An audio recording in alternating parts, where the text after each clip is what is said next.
প্ৰকৃতাৰ্থত কৃষকে উচিত মূল্য পাইছেনে নাই পোৱা সেই কথাটো আমি আজি সত্যতা প্ৰমাণ হ'ব যিহেতু আমি প্ৰত্যেকে আজি নিউজ 18 সৰজমিন তদন্ত চলাইছে প্ৰকৃতাৰ্থত কৃষকে যি উৎপাদিত তেওঁলোকৰ সামগ্ৰী সেই সামগ্ৰীৰ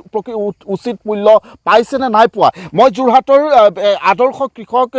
নৱনিধি গগৈ ইতিমধ্যে বাৰীত আছোঁ আৰু তেওঁৰ পৰা আমি গোটেই কথাখিনি আজি জানিব লাগিব যে যিহেতু কৃষিমন্ত্ৰীগৰাকীয়েও কৈছে যে পাচলিৰ বজাৰেই হওক বা যিসমূহ আচলতে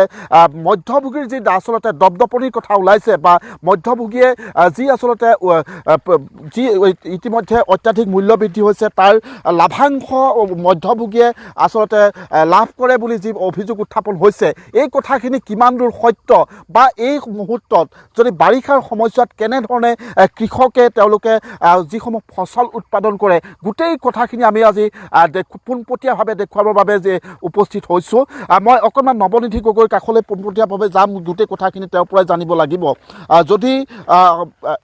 প্ৰথমতে স্বাগতম জনাইছোঁ নৱনিধি গগৈ ডাঙৰীয়া যে এই বাৰিষা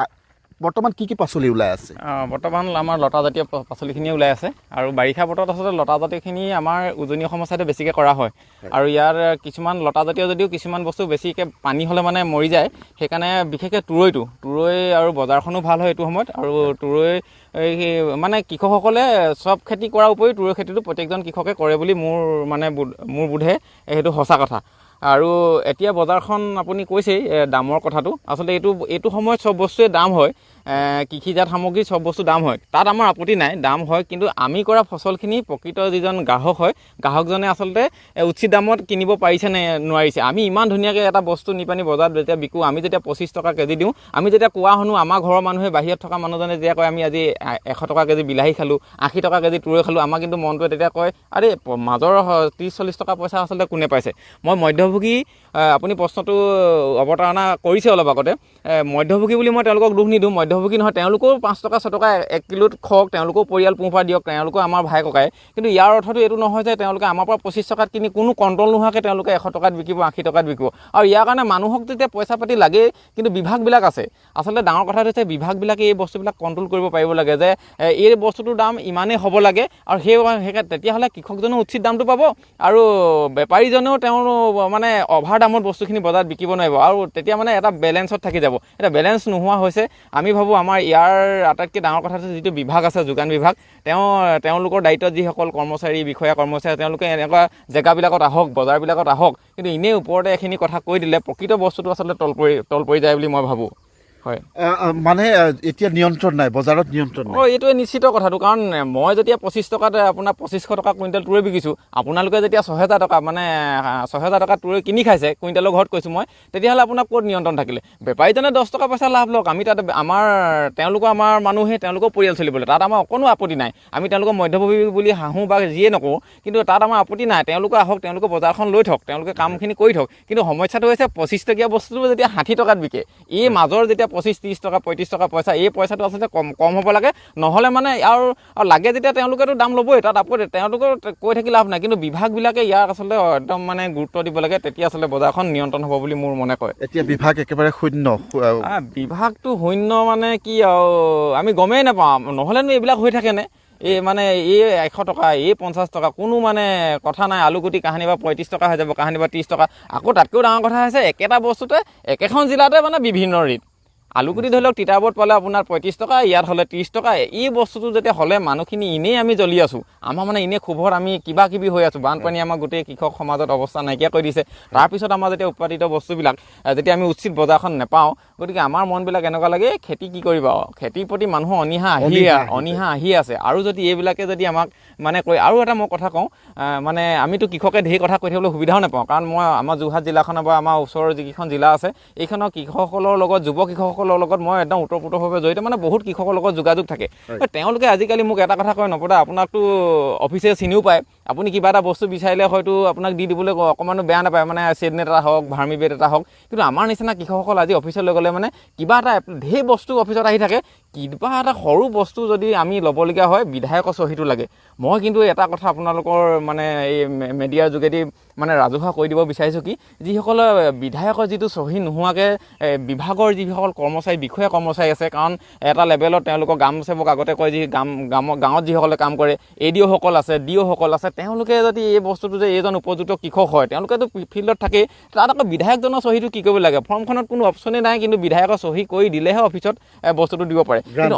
গ্ৰাণ্ট হয়। গতিকে এইটো কাৰণে প্ৰকৃত কৃষকসকলে মই আপোনাক আজিৰ তাৰিখত ক'ব পাৰোঁ, মোৰ ওচৰত ইমান তথ্য আছে, হাজাৰজন কৃষক এনেকুৱা বিধায়কৰ চহী আনি পিনি তেওঁলোকে জিকা খেতি তুঁহ খেতি কৰিবৰ কাৰণে বা কিবা কৰিবৰ কাৰণে ভাৰ্মি বেট এটা আনিবলৈ তেওঁলোকে কেতিয়াও নাযায়। কাৰণ তেওঁলোকৰ কোনোবা মই AGP কৰিছোঁ AGP ফৰে যাব লাগিব, মই BJP কৰিছোঁ BJP, আৰু সেই AGP BJP কংগ্ৰেছী কোনোবা দলৰ মানুহখিনিয়ে বস্তুবিলাক পাই থাকিব। কিন্তু মানে কৃষি পথাৰখন অন্তত ৰাজনীতি মুক্ত কৰিব লাগে, কৃষি পথাৰখনৰ ৰাজনীতি মুক্ত কৰিব লাগে। আৰু ৰাজনীতি মুক্ত এতিয়া ক্ৰমান্বয়ে মই DLC বুলি এটা হেৰি আছে ডিষ্ট্ৰিক্টত মানে চিলেকশ্যন বৰ্ডত মই থাকোঁ, তাত গৈ পিনি মোৰ এনেকুৱা ভাৱ হয়, আৰে এইবিলাক কি কথা, এই বিধায়কজনৰ চহীও যদি সেই ভাৰ্মি বেটটোৰ কাৰণে এজন কৃষকে দিবলগীয়া হয়। মই মানে ইয়াৰ আনুষংগিক কথাটো কৈছোঁ, আচল কথাখিনি। কিন্তু কৃষকসকল লাহে লাহে ভাবিছে কি নাই আমি যি পাৰিছোঁ কৰিছোঁ, আমাক মানে বিভাগবিলাকে ছাপোৰ্ট নকৰে, কিন্তু অফিচাৰসকলেও দিবলৈ তেওঁলোকে ভাল পায়, কিন্তু দিব যেতিয়া নোৱাৰে তাত আমাৰো দুখ লাগে। গতিকে কৃষকসকলক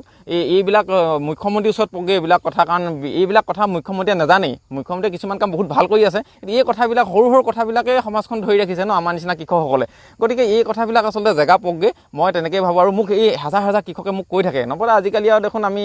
অফিচাৰসকলে আহেহে যায়হে, আমি দেখোন এনেকুৱা বস্তু এটা সুবিধা নাপায়। গতিকে ক'ব নলগীয়া কথা যদিও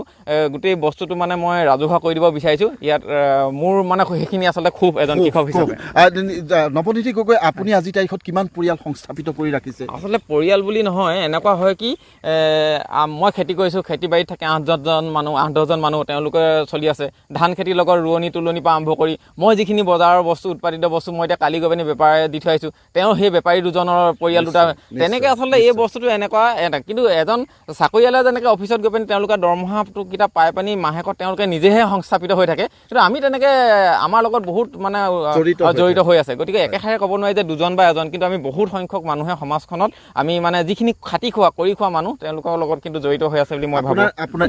আজি তাৰিখত কিমান বিঘা কৃষি কৰ্ম কৰে আপুনি? আচলতে যদি গোটেই ধান খেতিৰ পৰা আৰম্ভ কৰি এনেকৈ জলকীয়া, আপোনাৰ বগৰী, মধুৰি মই নতুনকৈ লগাইছোঁ এইবিলাক, লগ লগাই 30 বিঘা